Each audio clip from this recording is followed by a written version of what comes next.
Alright guys, here we go. Strikeforce, Overeem versus Werdum. The continuation of the heavyweight Grand Prix. It's about damn time.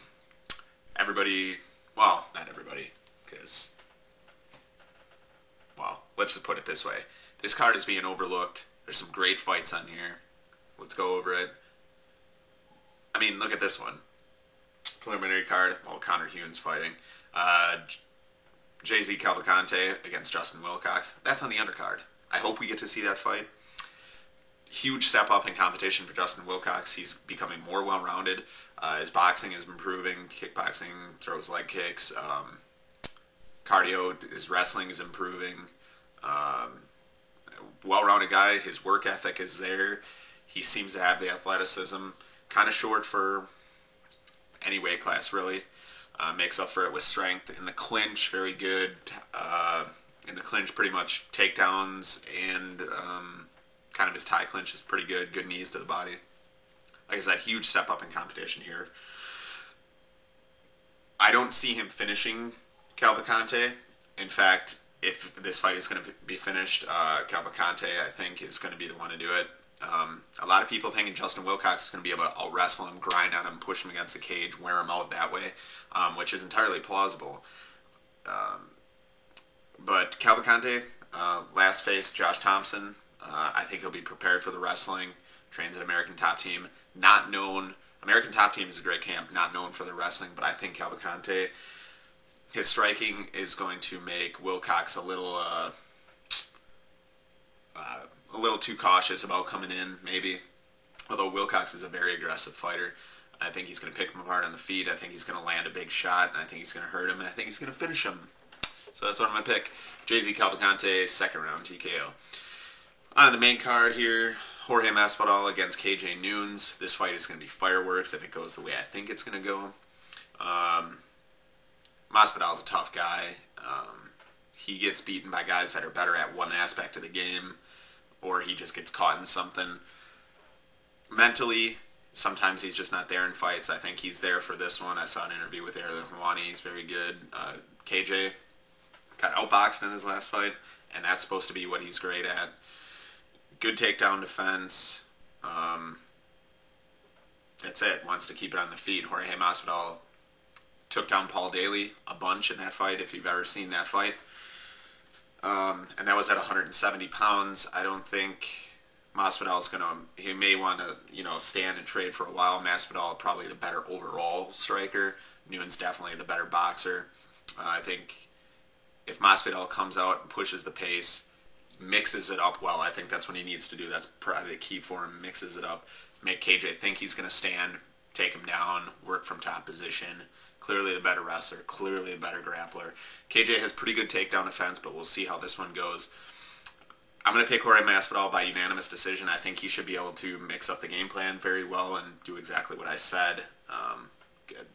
KJ could outstrike him, we'll see. But Masvidal, unanimous decision. Chad Griggs against Valentino Overeem. Overeem looked resurgent because he's got 2 first-round finishes now in 3 first-round finishes. One against Ray Cepho with a neck crank. He's not going to be able to do that to Chad Griggs. Who thought, thinking now, Chad Griggs thought he was getting fed to the lions against Bobby Lashley. We all know Lashley is what he is now. A lot of us, thought that he was suspect to begin with, and definitely that is the case. And Chad Griggs, good power in his hands, tough as nails, almost nearly impossible to finish. Overeem's got more experience. That's the only advantage I think happen. Chad Griggs, I think, is going to be aggressive, come out, and put it on him, finish him in the late first round by TKO. There you go, Chad Griggs, TKO. Daniel Cormier against Jeff Monson. I like this fight, and I like it a lot. It's a step up in competition. It's a chance for Cormier to stretch his skills, to see how legit he is or can be at heavyweight. He's a little soft, 240 pounds, a little small for heavyweight. Obviously, he's got the wrestling background. Fantastic wrestler, Olympic caliber, working on his boxing. The fight against Devin Cole kind of stretched his skills a little bit there too. Want to see him work his stand-up a little bit. And Monson is crafty, good grappler, and we'll see how it plays out. I'm going to pick Daniel Cormier by either late TKO. Monson's very hard to finish. Cormier's got pretty decent power in his hands, so Monson's stand-up skills, he may be able to hurt him. Be cautious about it. I don't think Monson has the wrestling. Well, he's got good wrestling, not enough to, deal with Cormier, though.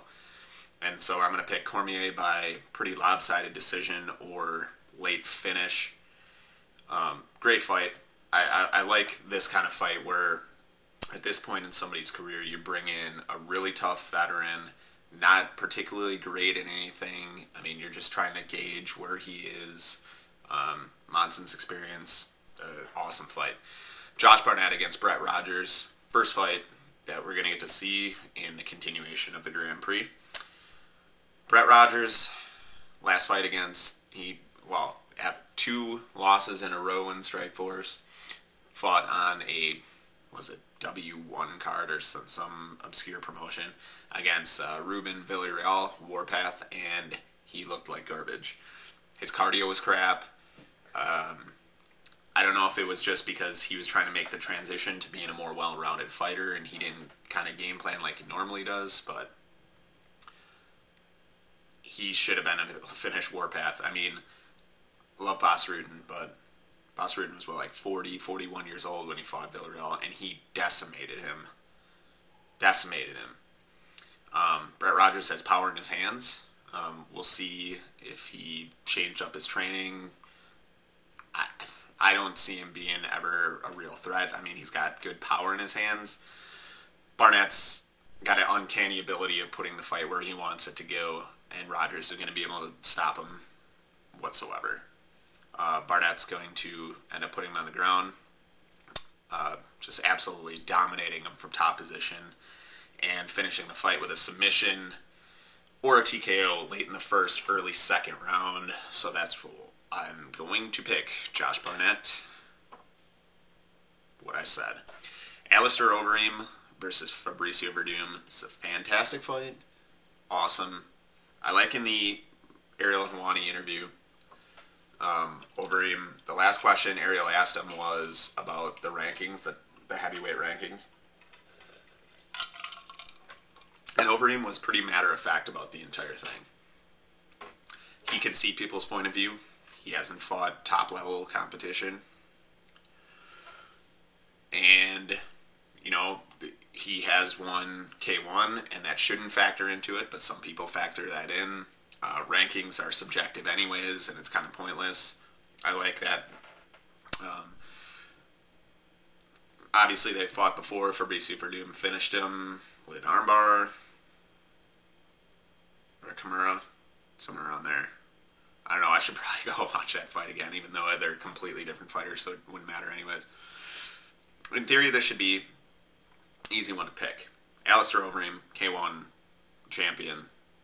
If it stays on the feet, he should be able to win. Fabricio Werdum, if it goes to the ground, he should win. I don't see it playing out that way. I think it'll be interesting in the fact that Overeem, yes, while comes from the Dutch style of kickboxing, he does have good leg kicks, good with his hands. He likes being in the clinch, though. And it'll be interesting to see who has the advantage there.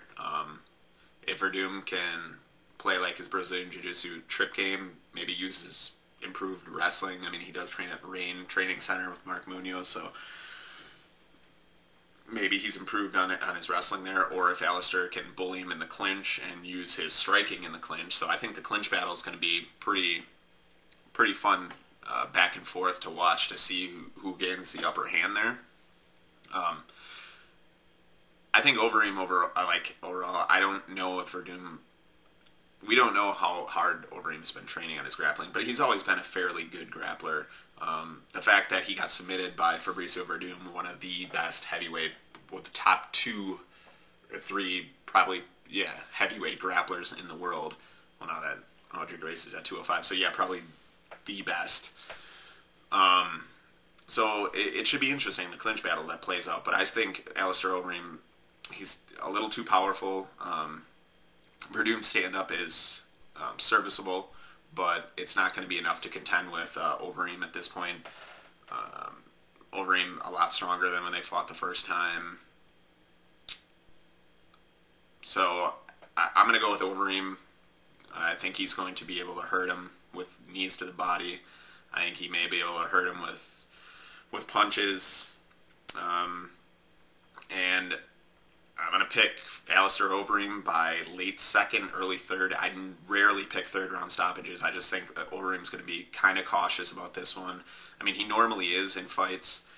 He picks his spots, takes his time, and I mean, he's an intelligent fighter about it. He just doesn't go to rush people.